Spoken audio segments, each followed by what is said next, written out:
দেখো আমি একটা কলার কাটিং করব কামিজের, কিভাবে কাটিং করছি তোমাদের কাছে আমি দেখাবো। তোমরা বারবার আমাকে বলেছিলে যে কলাটের কাটিং দেখাও দিদি, কলাটের কাটিং দেখাও। আমি একটা ভিডিও নিয়ে এসেছি, তোমরা ভালো করে বোঝার চেষ্টা করবে আমি কিভাবে কি করছি। দেখো, প্রথমে কামিজের গলাটা পুরো গলা পিঠ সবটা মেপে নিতে হবে। মেপে নিয়ে যা হবে তার হাফ করতে হবে। দেখো আমি কিভাবে ঘুরিয়ে ঘুরিয়ে মাপ নিচ্ছি, এইভাবে ঘুরিয়ে ঘুরিয়ে মাপ নিতে হবে, টানলে হবে না, আস্তে আস্তে নিতে হবে। কত হলো? 20 ইঞ্চি হয়েছে। 20 ইঞ্চি দেখো হাফ করতে হবে 10 ইঞ্চি।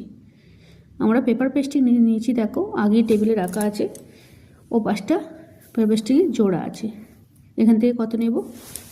3.5 ইঞ্চি। তারপর দেখো হালকা শেপ দিয়েছি, তোমরা বুঝতে পারছো।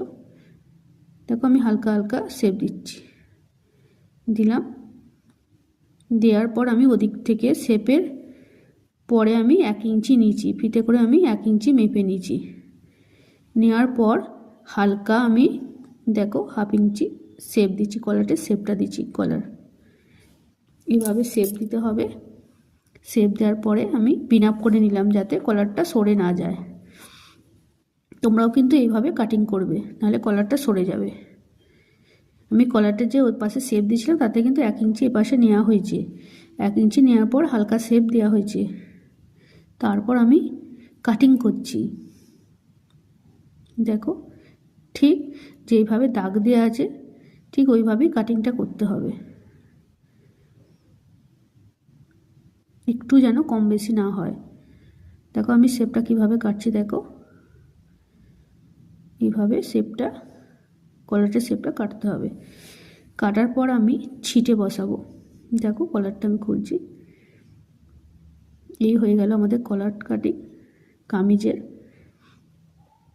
এবার আমি ছিটে বসাবো। দেখো ছিটটা কিভাবে রাখা আছে, ছিটের উল্টো দিকে আমি কলারটা বসাচ্ছি। এইভাবে আয়রন করে নিতে হবে। আয়রন করে নিলে কলারটা সেট হয়ে যাবে। যদি তোমরা না আয়রন করো, ওর ওপর দিয়ে একটা সেলাই করে নিতে পারো, তাহলে ওটা সরবে না কলারটা।